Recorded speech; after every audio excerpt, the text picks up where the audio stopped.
오늘 말씀은 베드로 사도가 죽음을 앞두고 쓴 것 같아요. 죽음을 앞두고 오늘 본문 표현을 보니까 내가 죽을 날이 얼마 남지 않았다, 이제 이런 표현을 하거든요. 그러니까 여러분, 베드로가 제가 이게 자료를 찾아보니까 한 60대 초반에 죽은 걸로 되는데 지금으로 생각하면 안 돼요. 그 당시에 보면은 그 정도도 굉장히 하나님의 은혜로 살아간 거예요. 그러니까 이 베드로 사도가 이 죽었을 때의 순교했잖아요. 여러분 아십니까? 베드로 사도가 그렇게 참, 제가 성경을 보면서 어떤 생각이 드냐면, 참 인생이 참 재밌다. 이 재밌다는 표현이 어떤지 모르지만, 이 베드로가 십자가 안 지려고 그렇게 예수님 부인했잖아요. 그죠? 그 결정적인 순간에 예수님 십자가 지고 갈 때에, 고난받을 때에 자기는 모른다고 했잖아요. 그럼 자기가 살고 싶어서 그랬거든요. 그러니까 고난받고 십자가 지는 거 원치 않고 그냥 축복받고 예수님 올라가시면 보좌에만 앉기를 원했어요. 근데 여러분, 베드로가 깨닫고 사도행전과 위대한 하나님의 사도가 됐는데 나중에 예수님보다 더 고통스럽게 죽었어요. 십자가에 거꾸로 죽었어요. 여러분 어떻게 생각하십니까?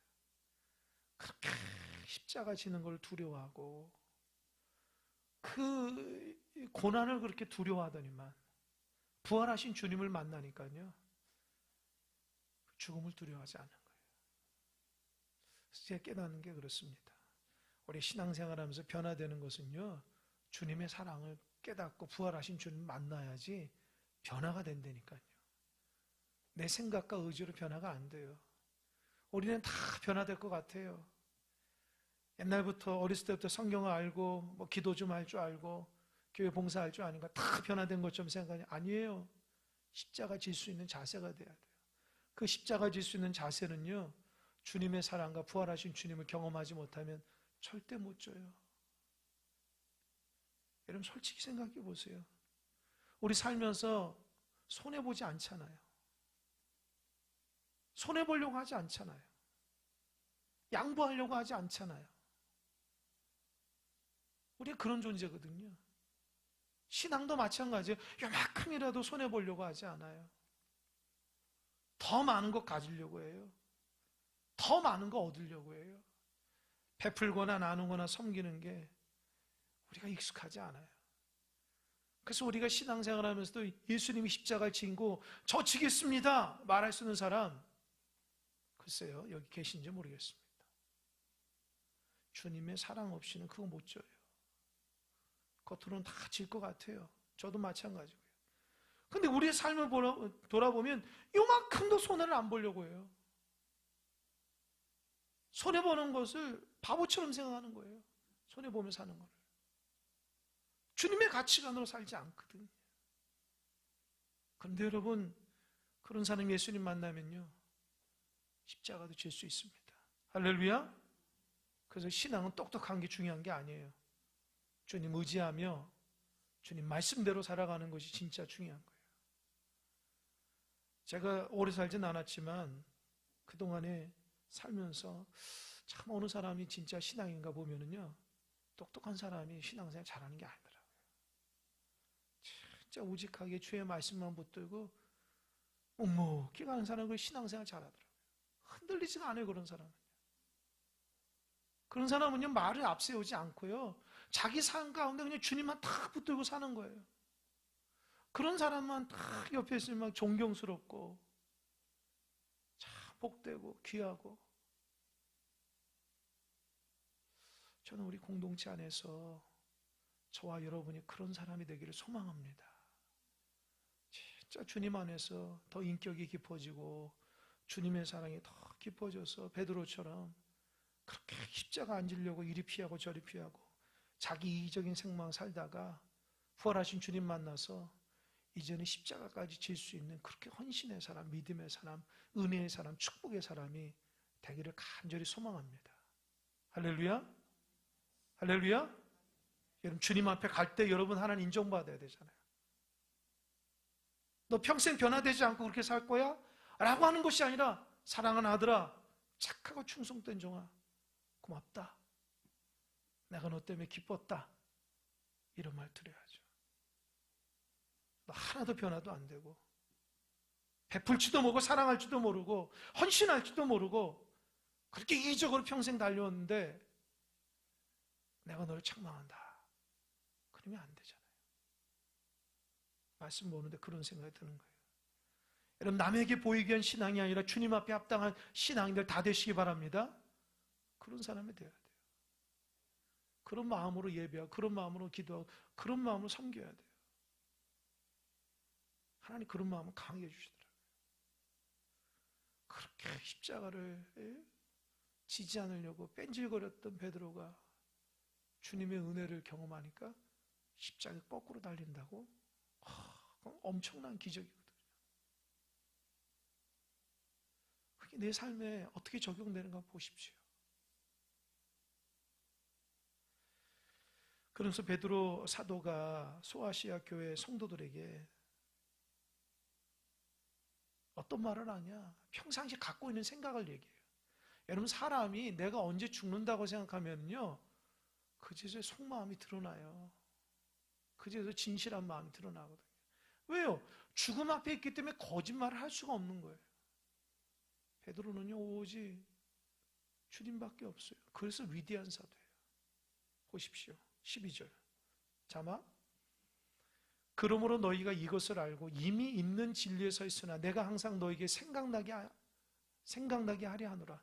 이것을 알고 이미 진리에 서 있다. 그게 뭐예요? 앞에서 얘기한 예수를 알고 그래서 그 덕목들 있잖아요.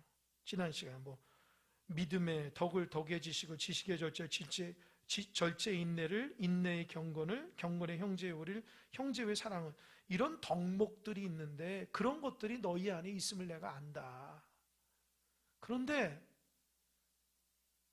내가 항상 너희에게 그럼에도 항상 생각나게 하는 것이 있다. 그 얘기를 하는 거예요. 그게 뭐냐? 13절 자막 볼까요? 다 같이 읽어보겠습니다. 시작.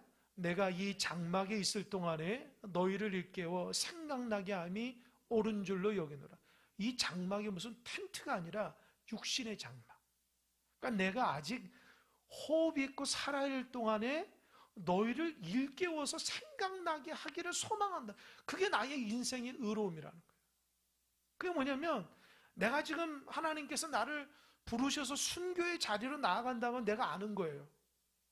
그런데 죽기를 기다리는데 거기에서 하나님 나 어떻게 살아요? 나 어떻게 아프지 않게 죽게 해주시고 나 의롭게 죽게 해주시고 나 편한 그런 게 아니라 그 죽음을 앞두고 어떻게 해요?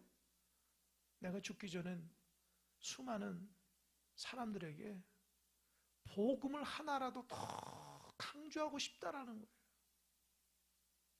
한 가지라도 예수님 잘 믿고 신앙생활 잘하라고 말하고 싶다는 거예요.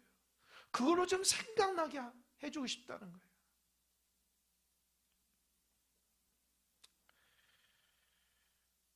여러분, 만약에 하나님께서 여러분을 언제 데려가겠다 하면 여러분이 주변 사람들 무슨 말을 할 것 같아요?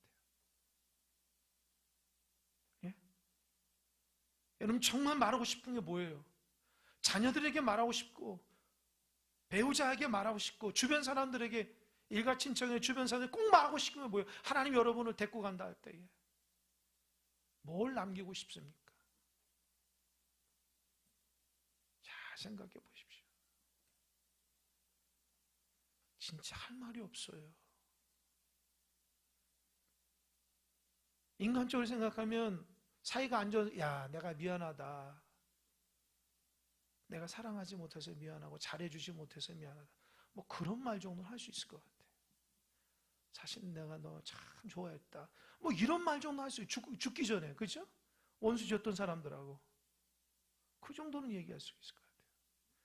근데 정말 여러분, 사람들에게 죽기 전에 말하는 게 거의 없어요. 뭘 말해주겠어요? 이런 뭘 말해주고 싶어요? 한 가지예요. 예수님 잘 믿으십시오. 천국에서 봅시다. 나 먼저 천국 가니까 당신도 예수 참 믿다가 천국에서 그거밖에 없잖아요. 그거밖에 없는 거예요.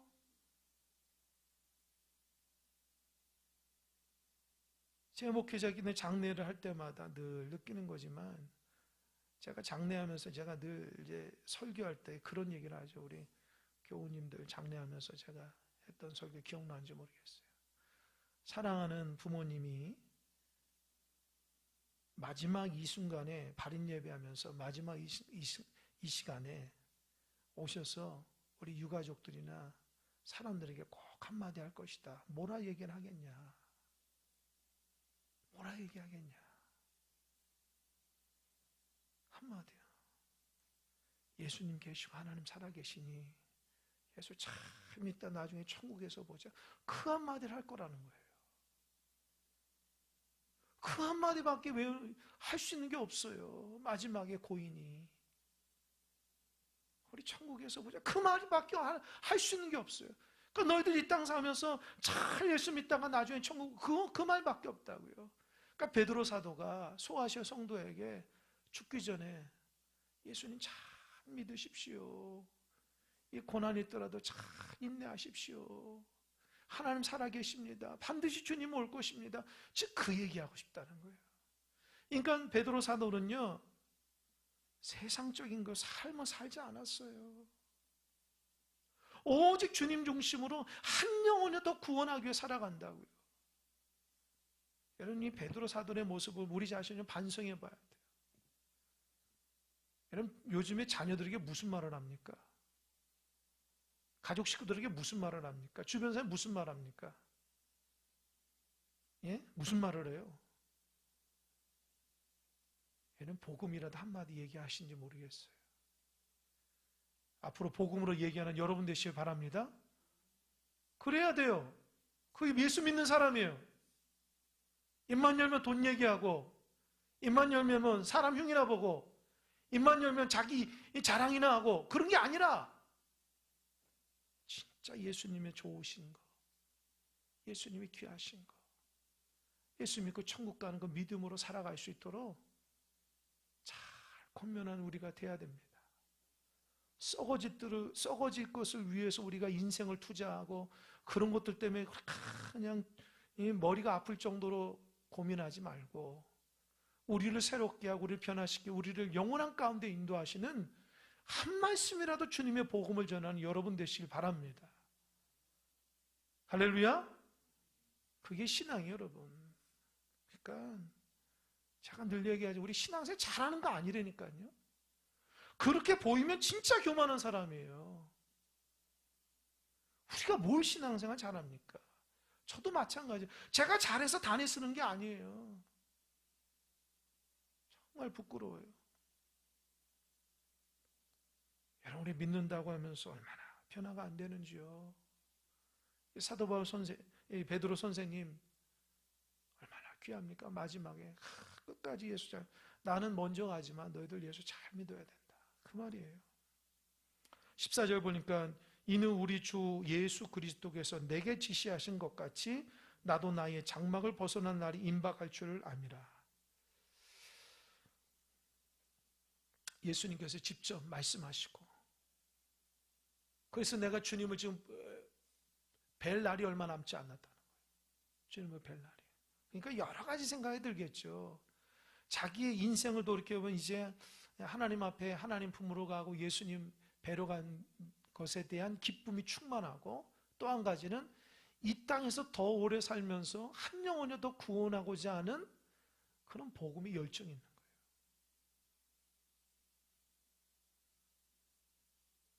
근데 우리는 어떨까요? 하나님, 나요 100살까지만 잘 살다가 좀 나 데리고 가세요. 지금 하나님, 나 더 즐기고 더 보고 막 할 게 너무 많으니까요.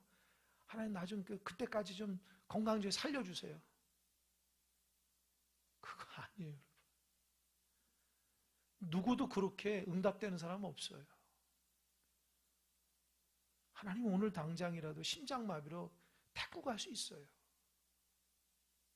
우리가 사는 것 같지만 사는 게 아니에요. 장담하며 살면. 그러니까 늘 우리가 하나님께서 우리를 부르실 때 부끄럽지 않고 내가 평상시 하나님의 은혜 가운데 살아가는 하나님의 사람으로 늘 준비되며 살아가야 돼요. 그럼 이제 연세가 드시니까 친구분들이나 주변 사람들이 돌아가신 분들이 될 것, 이제 보일 것 아닙니까? 그러면서 그런 것들 보면서 어떤 생각, 이제 다음에는 나겠다. 이런 생각이 들 수도 있어요. 근데 우리 예수 믿는 사람은요, 그 죽음에 대한 두려움이 아니라 어느 순간 우리가 하나님께서 나를 불러가도 내가 하나님의 가치관으로 살다가 천국 갈 수 있다라는 믿음을 가지고 살아가는 여러분 되시길 바랍니다. 그래서 하루하루가 소중한 잘 살아야 돼요.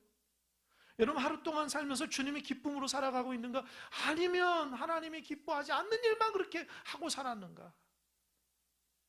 적어도 이제는 여러분이 나이 때 되면은 제가 새벽 기도도 얘기했지만 이제 욕심낼 때가 이제 끝난 거예요, 여러분들. 여러분 나이 때 무슨 또 욕심낼 게 뭐가 있어요?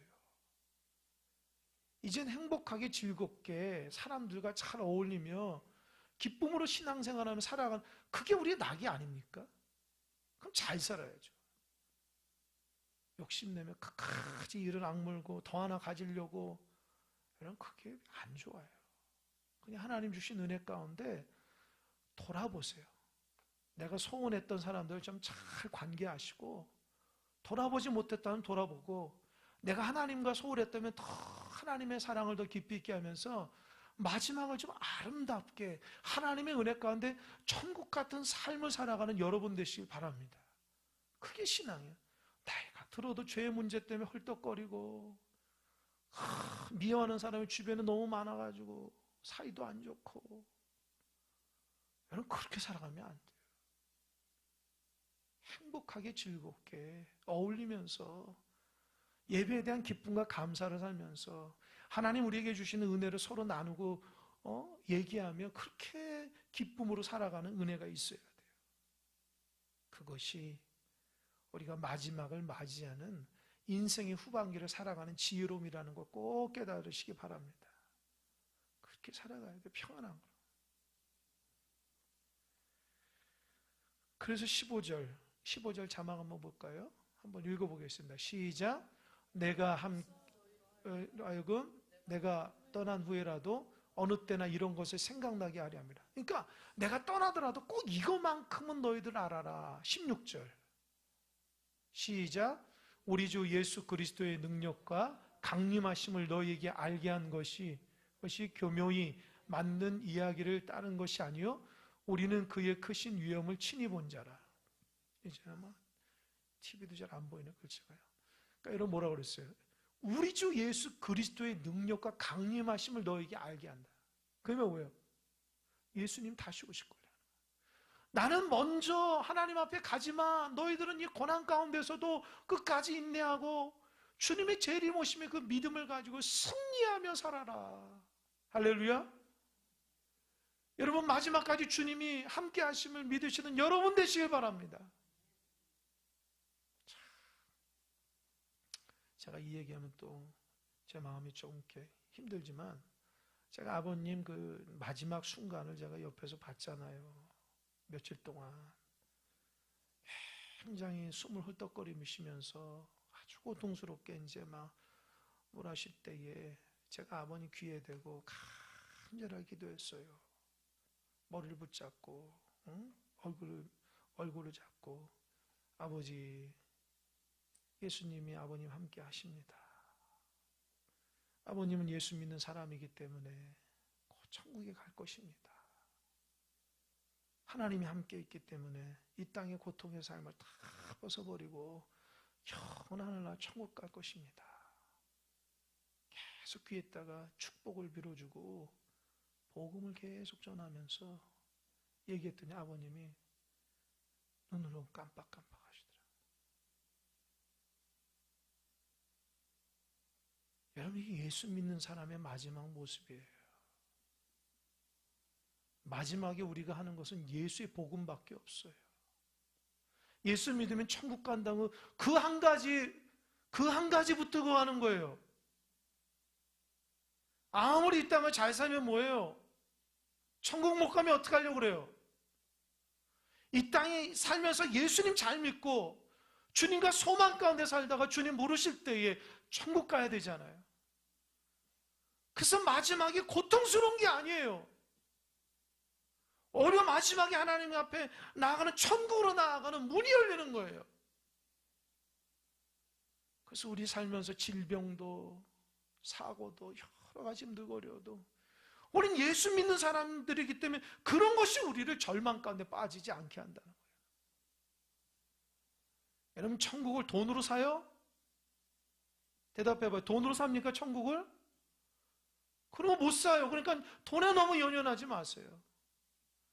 많이 배운 것이 천국 가는 게 아니잖아요. 어렸을 때도 우리 다 찬양하잖아요. 돈으로도 못 가요. 지식으로도 못 가요.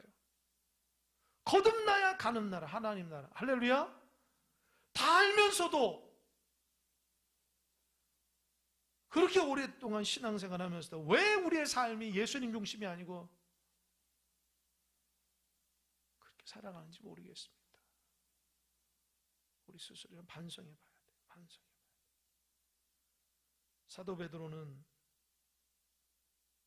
마지막 순간, 죽는 그 순간에도 신앙인들에게, 고난받는 신앙인들, 예수님 다시 오신다, 꼭 붙들어라, 넘어지지 말아라, 그분을 통해서 이겨내라, 내가 분명히 봤다. 16절 보니까 이 교묘히 만든 이야기를 따른 것이 아니고 우리는 그의 크신 위협을 친히 본 자라.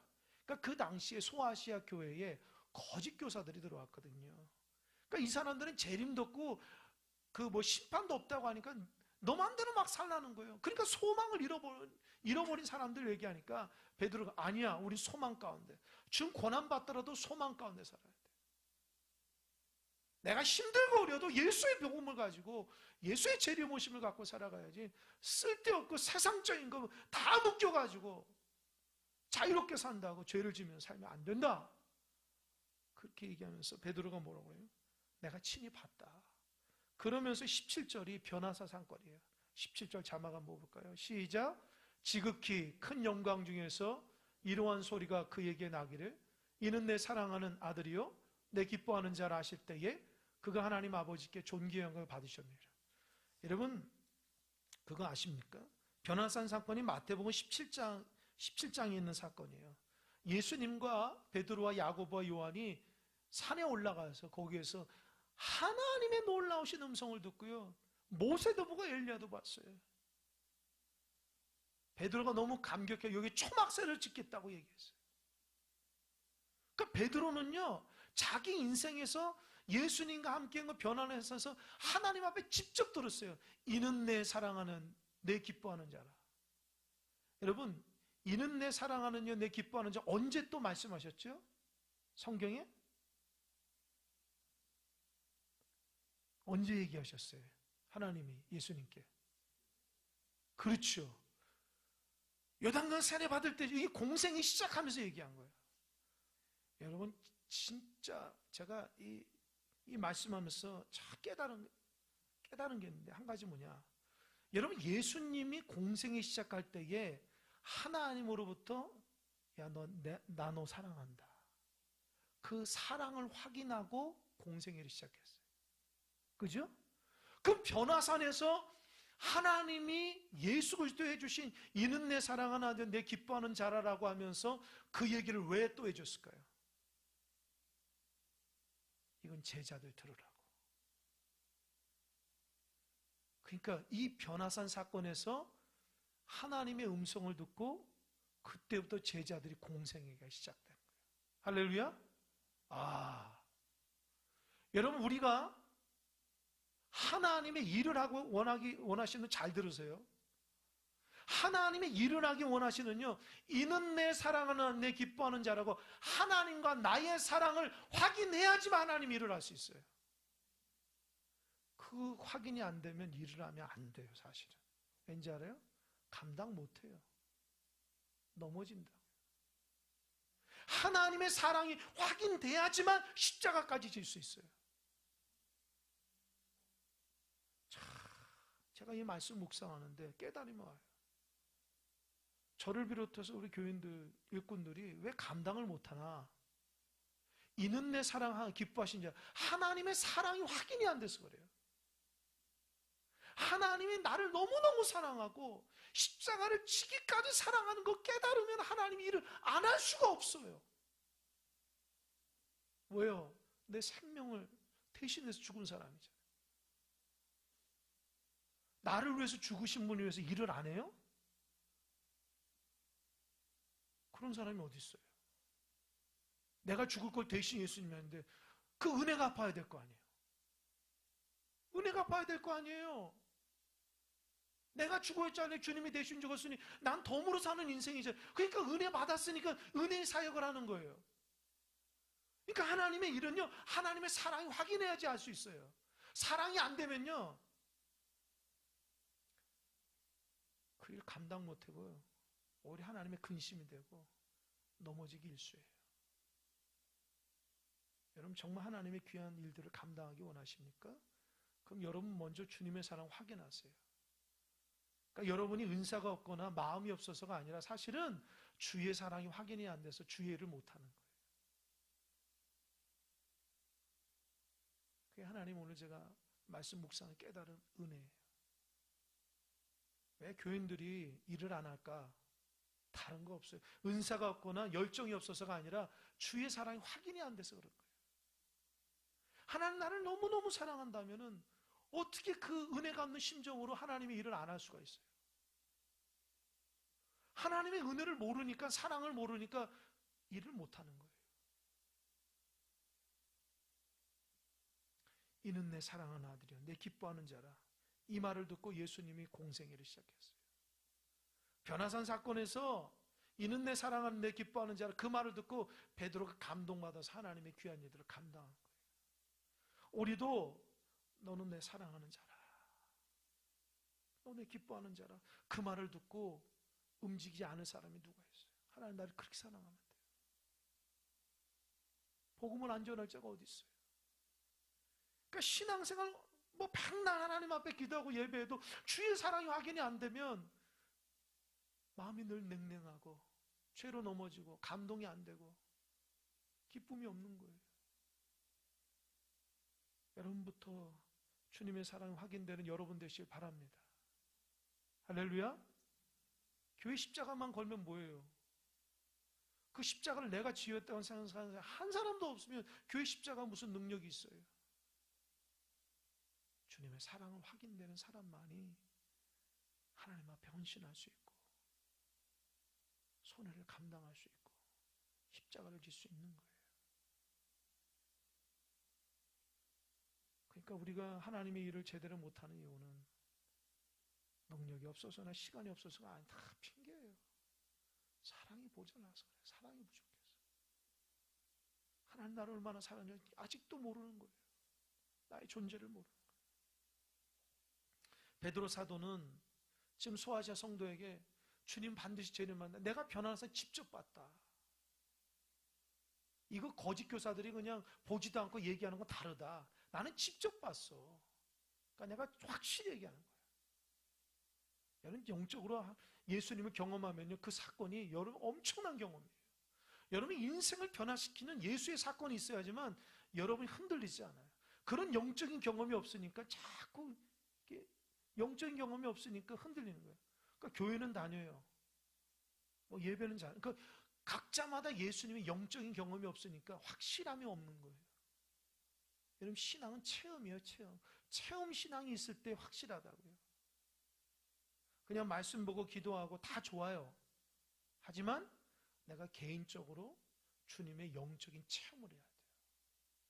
주님이 나를 함께 하시고 우리 가정을 붙들고 교회를 사랑하고 체험을 해야지 그 체험 가운데 내가 변화되는 거예요. 이런 체험이 없으면 하나님께 영적인 체험해달라고 기도하셔야 돼요. 그래야지 우리가 변치 않아요. 세상의 미혹에 빠지지 않아요. 내가 확실하게 주님을 만난 사람은요, 엉뚱한 것에 목매들지 않아요. 내가 확실한 거 붙잡기 때문에 그 귀함을 알거든요. 그래서 뭐라고 했어요? 18절. 이 소리는 우리가 그와 함께 거룩한 산에 있을 때에 하늘로부터 난 것을 들은 것이에요. 분명해요. 근데 여러분, 사도 베드로가 더 위대한 게 뭔지 아세요? 저는 19절이라 생각해요. 19절. 19절 읽어볼까요? 시작. 또 우리에게는 더 확실한 예언이 있어 어두운 데를 비추는 등불과 같으니 날이 새어 샛별이 너희 마음에 떠오르기까지 너희가 이것을 주의하는 것이 옳으니라. 여러분, 베드로 사도는요, 그 변화사는 확실한 거 봤지만 그것보다도 더 확실한 게 뭐예요?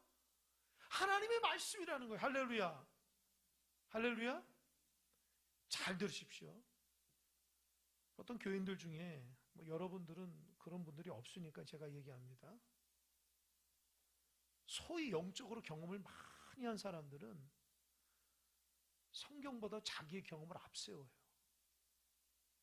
기도하다가 뭘 봤거나 꿈에 뭘 봤거나 자기가 어떤 음성을 들었거나 그런 게 익숙한 사람은요, 하나님 말씀보다 그것을 더 좋아해요. 그래서 신앙이 삐뚤어져요. 사단이 그걸 이용하거든요. 베드로 사도가 뭐라고 그랬어요? 내가 변화산에서 확실한 거 다 보고 들었고 경험했지만 그거보다 더 확실한 것은 뭐예요? 하나님께서 말씀하신 그 말씀이 더 확실하다는 거예요. 할렐루야. 그래서 신앙은 말씀 중심이에요. 아멘. 그러니까 여러분, 말씀 앞에 여러분 깨져야 돼요. 저도 참 영적인 경험을 많이 했어요. 제가 늘 말씀을 묵상하면서 제 마음에 다짐한 게 뭔지 아세요? 나는 내 경험이 100% 옳다라고 얘기를 하지 않아요. 그거 얘기하면 이단될 수 있어요. 하나님의 말씀이 100% 옳은 거죠. 할렐루야. 그러니까 우리는 자기가 경험하고 자기가 느낀 것을 100%라고 자부하면 안 돼요. 잘못된 것이 많은데도 불구하고 하나님의 말씀보다 자기 걸 앞세우면 반드시 실패하게 됩니다. 삐뚤어진 인생 돼요. 바르지 못해요. 그런 사람들 많이 봤어요. 하나님의 말씀보다 자기의 영적인 어떤 경험들도 앞세운 사람은요, 큰일 납니다. 자기가 알고 온 지식을 잡고 하나님 말씀도 앞세우잖아요. 큰일 나요. 다 나중에 부끄러움 당해요. 왜요? 아니, 하나님의 말씀이 우선이죠. 내 생각이나 내 경험이 뭐가 중요해요? 그러니까 말씀 앞에 깨져야 되는데 안 깨져요. 그런 사람들 하나님이요, 다 깨트려 버립니다. 교만한 사람은 다 바사져요. 다 깨져요. 하나님 말씀이 우선이라는 것을 보여요. 성경이 다 그런 거예요. 그러니까 여러분의 경험이 우선시하면 큰일 납니다. 여러분의 생각이나 그런 것을 우선 큰일 납니다. 하나님의 말씀이 우선이에요. 뭐라고 그랬어요? 샛별이 너희 마음에 떠오르니, 샛별은 예수님이에요. 말씀에서 주어지는 그 예수님의 말씀이 너희 마음속에 떠올라야 된다. 그래야지 예수님의 소망 가운데 살아갈 수 있다. 할렐루야. 그러니까 여러분, 날마다 말씀 보시는 여러분 되시기 바랍니다. 아멘. 여러분, 이런 말을 들으면 어떠냐? 교회 다니는 사람은 하나님 말씀 안 본 사람은 없어요. 성도들이 말씀 잘 안 봐요. 그냥 자기 좋아하는 말씀 몇 구절 탁 떠가지고 암송해서 그거. 여러분, 전체적으로 봐야지. 전체적으로 하나님 말씀을요, 통전적으로. 물론 그 한 구절 딱 따서 자기 것도 좋아요. 하지만 꾸준하게 하나님 말씀 평생 보는 거예요. 그것이 나의 생명이고 영의 양식 봐야지. 교회 다니는 사람들이 성경을 잘 안 보니까 신앙이 성장이 안 되고 고난 가운데 자꾸 넘어지게 되고 세상 가운데 휩쓸려 다니는 이유가 뭐예요? 하나님 말씀이 없어서 그래요. 말씀이 있으면 절대 넘어지지 않아요. 그러니까 베드로 사도가 그 당시 이단이 들어와서 교회를 어지럽힐 때에 베드로 사도가 하나님의 말씀을 붙들면 교회가 넘어지지 않는다. 할렐루야. 여러분, 성도들도 마찬가지예요. 넘어진 사람 보면 잘 보세요. 말씀이 없는 사람이에요. 왜 넘어져요? 아무리 교회 오래 다녀도 말씀이 없으니까 넘어지죠. 자기 경험 앞세우고 자기 생각 앞세우면 넘어져요. 말씀이 있으면 넘어지지 않아요. 왜요? 그 말씀이 나를 붙들는데요. 할렐루야. 그러니까 넘어지면 내가 말씀이 없다 생각하면 돼요. 난 핑계대면 안 되고, 내가 말씀이 없어 넘어진 거를 누굴 핑계대요? 중심이 하나님 말씀이 없는데요. 그러면서 그 말씀을 어떻게 대하냐? 20절 읽어볼까요? 시작. 먼저 알 것은 성경의 모든 예언은 사사로이 풀 것이 아니니 예언은 언제든지 사람의 뜻으로 낸 것이 아니요 오직 성령이 감동하심을 받은 사람들이 하나님께 받아 말한 것입니다. 저 좀 보세요. 굉장히 중요합니다. 목회자뿐만 아니라 여러분들 하나님의 말씀을 잘 들으십시오. 제가 그런 경험을 참 여러 번 했는데 우리 목회자들이나 우리 성도들 중에는 하나님의 말씀을 내 것 만들기 위해서 말씀을 인용하는 사람이 있어요. 진짜 잘못된 거예요. 내가 말씀을 자꾸 조종하려고 그래요. 하나님 말씀을. 그러니까 엉뚱하게끔 막 풀어버려요. 그 말씀의 원뜻도 모르고 내 생각대로 자꾸 풀어버린다고. 사사롭게. 내 생각을 반영하듯이 그 말씀을 자꾸 푼다고요. 그렇게 하지 말라는 거예요.